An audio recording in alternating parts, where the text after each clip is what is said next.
Good morning. It's Friday, March 11, 2022, and I'm Sage Lewis. And I'm Carmine Smith Jr. And welcome to Panther News Network. Here's what's going on today.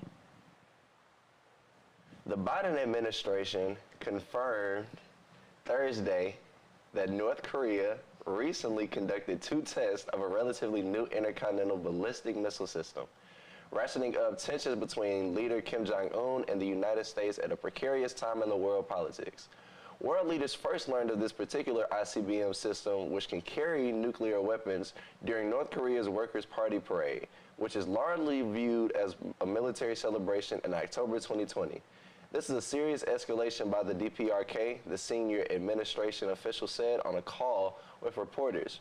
Referring to the Democratic People's Republic of Korea, these launches are a brazen violation of multiple United Nations Security Council resolutions, raising tensions and risk destabilizing the security situation, the person added. The official said the Biden administration decided to share this intelligence widely in order to galvanize allies and partners, to speak in a united voice to oppose further development of such weapons by the DPRK. Breaking news. Currently, a school substitute teacher in DeSoto, Texas is being treated by paramedics after attack by middle school students. The horrid altercation had taken place this Wednesday afternoon when a group of several students were involved in a brawl. Many videos and photos had gone viral on Facebook.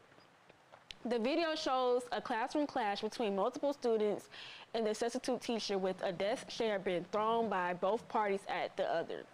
One of the viral photos particularly shows blood streaming down the substitute's face.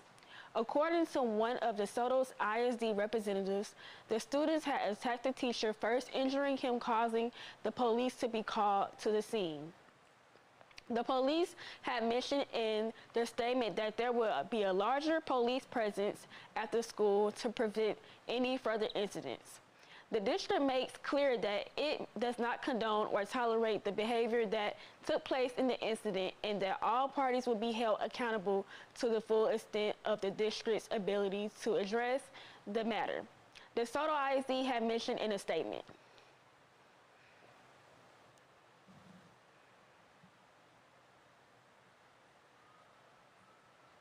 Now, here's a story from Haley Spivey. This is Haley Spivey with Panther News Network. As spring break approaches, American campus are urging students to take different safety precautions during spring break. Important holiday break reminders were sent out to residents here on campus to ensure safety during these times. Communities near universities are often the target for property crime during semester breaks and extended holiday weekends. I got an opportunity to speak to some of the residents here on campus about the precautions they're planning on taking during this spring break. So one of the things I feel like a lot of us do, we would leave our door unlocked, like our main door, because you like to have friends over and you don't be feeling like unlocking the door all the time. But with all the break-ins, I'll be making sure I lock my door every single time, my front door, and then my door to my room. And then also, I feel like I have to be more precautious with having my pepper spray around me, because I feel like people be trying to, come up on girls, especially late at night when we're more, what's the word? Yes. So I feel like that's another thing I'll be trying to do to be safe around campus, especially during spring break time. Some of the safety precautions that I personally would take is making sure that I take all my valuables with me, like stuff that's sentimental to me or just stuff that's expensive, take it with me, and then just making sure that I do lock my door behind me. So last semester, my house was actually affected from the break-ins. So this semester, the safety precautions I will take is, one, I'm taking all my valuables and my important stuff. I'm not playing that. Two, I'm gonna make sure, of course, like I double check that I lock the doors and everything, and I'm gonna just stay in tune with the group meets to make sure like that, everybody is safe. The important holiday break reminder flyer that was sent out to residents had several safety precautions on the flyer, including don't broadcast on social media that you won't be home. Don't forget to lock your doors and windows and pull the blinds and curtains closed. Make sure your apartment looks lived in. Leave your thermostat on heat and set to minimum of 65 degrees. Lock your car and don't leave anything of value in plain view. Please report all maintenance requests as soon as possible. And lastly, be a good neighbor. Make sure you take the necessary precautions during this spring break. This was Haley Spivey with Panther News Network.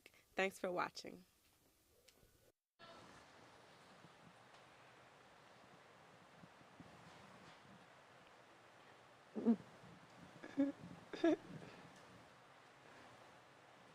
Thank you so much for that package, Haley. Now here's HBCU news from me. Congresswoman Alma Adams and the Congressional Bipartisan HBCU Caucus celebrated the passage of H. Con Res. 70, a resolution condemning threats of violence against historically black colleges and universities, and reaffirming support for HBCUs and their students. Over the past few months, more than 30 of our nation's historically black colleges and universities have faced an alarming series of bomb threats. These threats of violence against HBCU students, staff, and communities are deplorable and unacceptable, said Chairman Robert C. Bobby Scott. Congresswoman Adams' resolution not only condemns the recent threats of violence, but also reaffirms our shared commitment to protecting the safety of HBCU students. I am proud to support her resolution and thank her for her leadership. Moving forward, we must also build on the historic relief funding that Congress has provided for these critical institutions and secure the resources they need to recover from the pandemic and prepare students for success. President Biden has hired a Virginia education veteran to work with and advocate for historically black colleges and universities in the Hall of Government.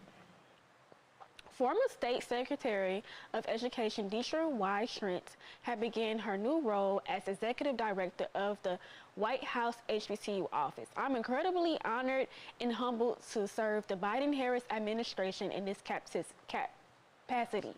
Dr. Trent has stated in a text to the Free Press as she began her very first day. Dr. Trent is a proud graduate of Hampton University. She also mentions that she has spent years working really hard to advance the mission and elevate the status of these great institutions. As a top education official in the state of Virginia, Dr. Trent had really fought hard among other efforts to spare HBCUs from budget cuts and push for state funding to boost their ability to offer need-based financial aid. And she wanted to create student success centers on different campuses. The reason for this is to boost retention and graduation rates. Dr. Trent had began her very first career education 25 years ago. We will be right back with the weather report after this commercial break.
Thank you so much for coming back for the commercial break. And here's weather from Michael Hawkins. Good morning, everybody. Happy Friday. Here's the weather for today. So, in the morning, it's about 54 degrees right now with a little bit chance of rain. Later in the afternoon, we're gonna get some rain from around 2 to 6 o'clock. That's gonna calm down in the evening. And later tonight, the temperature is gonna drop really, really low. So if you're gonna be out tonight, make sure you bring your jackets. And that's the weather for today. Back to you, Carmine. Thank you so much for that weather, Micah. And here's Asantu Bailey with what's going on the Hill.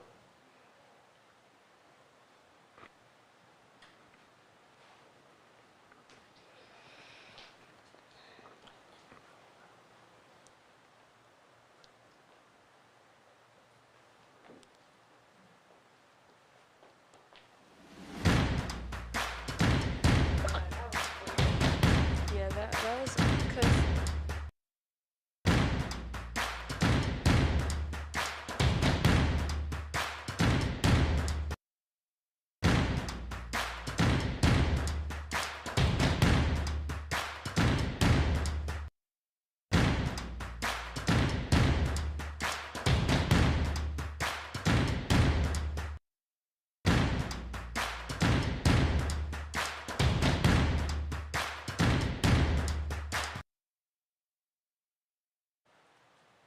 Thank you so much for that commercial break. Thank y'all for staying with us. And now here's Asantu Bailey with what's going on the Hill.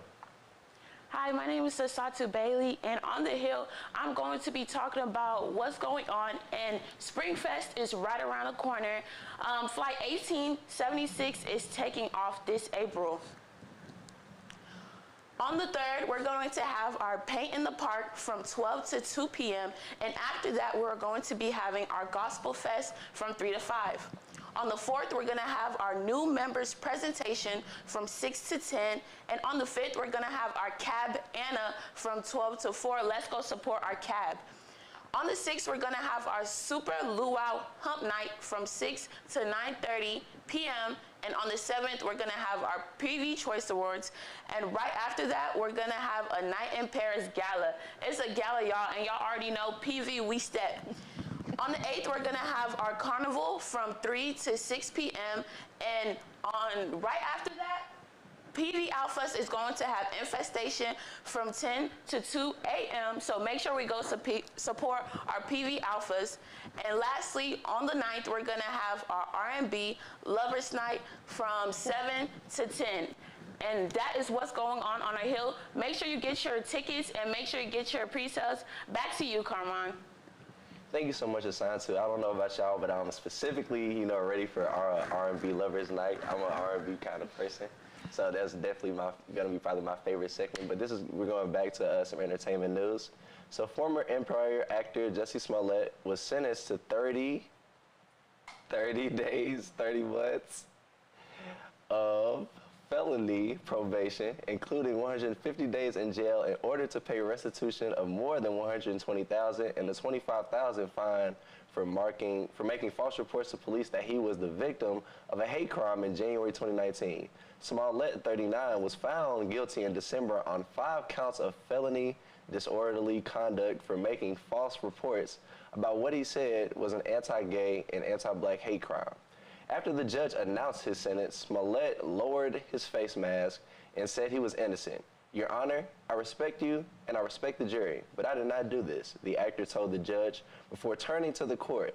And I am not suicidal, and if anything happens to me when I go in there, I did not do it to myself, and you know, and you must all know that. Just before he was taken into custody, the actor yelled again that he was innocent and raised a fist in the air. Cook County Judge James Lynn spoke for more than 30 minutes before announcing Smollett's sentence, saying, "You're not a victim of a racial hate crime. You're not a victim of a homophobic hate crime. You're just a charlatan pretending to be a victim of a hate crime." And that's shameful. This week on the Hill, the current Minister of Mines and Hydrocarbons of Equatorial Guinea visited Prairie View A&M University and met with a lot of students and President Ruth Simmons. In the year of 2020, PVMU had welcomed over a dozen students from the Western Africa country as part of a new partnership. The students are currently working towards earning their undergraduate degrees. One of the students had mentioned that We are really concerned about completing our majors, getting jobs, and helping to build a world with equality of opportunities.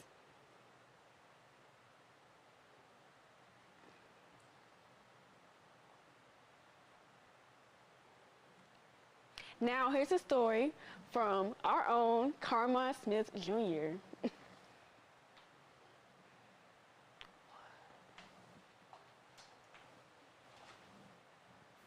Today I was able to participate with the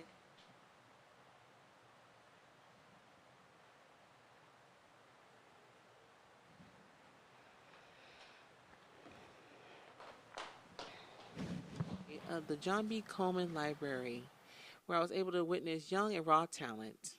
Talent coming from my fellow peers, ranging from those who were rapping their own songs that they have written, to those also giving heartfelt poems and statements, ranging from those who are first-time presenters to those who are more experienced and actually quite familiar with the crowds. Open Mic Night is just an event that takes place acting as an opportunity for many young artists and creatives to be able to express themselves to an audience of like-minded individuals. Within this audience, they're able to showcase their talents and also get wonderful feedback and support from their dear comrades. And this is all being hosted by the Passionate Performance of Prairie View. The station focused on helping young individuals and our fellow peers on campus to be able to fully express themselves and showcase their talent, along with being able to help other people do the same. Well then, if you want to watch or even participate in an event where one can be able to freely express themselves through their preferred medium of art, come on down to the John B. Coleman Library and check P.B. Pauling for an open mic night session. Hi, this is Gayla Adams, and this is Panther News Network.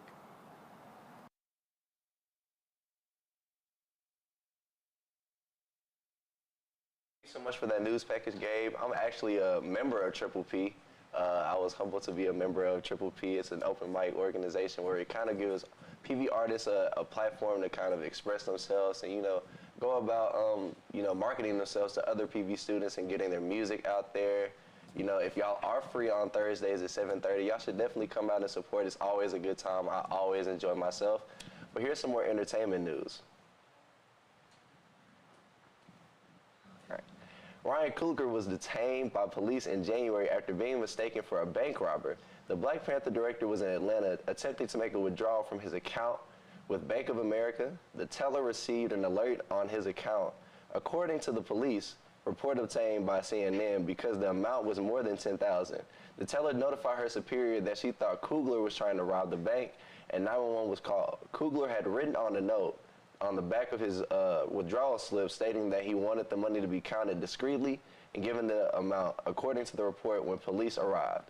Two of Coogler's colleagues who were waiting for him in a packed vehicle outside the bank were detained and placed in the back of a police car. Coogler was placed in handcuffs while police investigated the call. He was released shortly after they verified his identity. The police report states, "We deeply regret that this incident occurred. It never should have happened, and we have apologized to Mr. Coogler," Bank of America said in a statement to CNN. Coogler was in Georgia at the time of the incident working on production of Black Panther Wakanda Forever, the sequel to his 2018 blockbuster. The film is set to release in November. Nick Cannon's daytime talk show is unfortunately coming to an end after being canceled after 6 months of being on the air. The show's producer-distributor, Lionsgate Debmar Mercury, are expected to tell the show that this week's last 2 episodes will be the host's last one for the season. The original plan had been the show to go on for a 5-week hiatus while Nick Cannon is engaged in filming Fox Max Singer and VH1's Wild 'N Out, with the crew getting their week of pay during the break. Luckily, the show is not getting off the air just yet. There are enough episodes to take it through the rest of the season. Fox Television Group had recently picked up a season for Jennifer Hudson's new syndicated talk show for next season, although it has not been assigned time periods yet. It's never easy to cancel production with clear potential, but after a great deal of deliberation and examining various options, we have made the difficult decision to end production on Nick Cannon. Co-producers of Deborah Marketing and Marcus and Ira Bernstein had mentioned in a statement. Now here's a story from Gabriel Adams. PSA for the No More campaign in conjunction with the organization also part of PV Spectrum, along with 4 other members included in the PSA participation, including the president of the organization herself. To get personal statements from each member detailing how they feel their participation and contribution is helpful to the PSA for No More campaign. Deja Holmes stated, "It was super quick and well handled. I felt like I learned a lot behind the scene filming and about the topic of sexual assault. I'm glad I got to be a part of such an impactful project." Adonis Brooks stated, "I had a nice experience recording the video. I hope people see our video and actually get the message so that we can actually see a change." This is a statement from Zipporah Williams, the president of the organization in PV Spectrum. She states, "My experience with doing the No More campaign was fun. The people were very professional, but also made it enjoyable so we could get the nerves out while recording. I'm glad that we as LGBTQ organization were even able to bring up how much it affects our community, which is a good thing because it does not get talked about as much. I feel that this is going to bring more awareness to the students in campus since it is a video from their peers.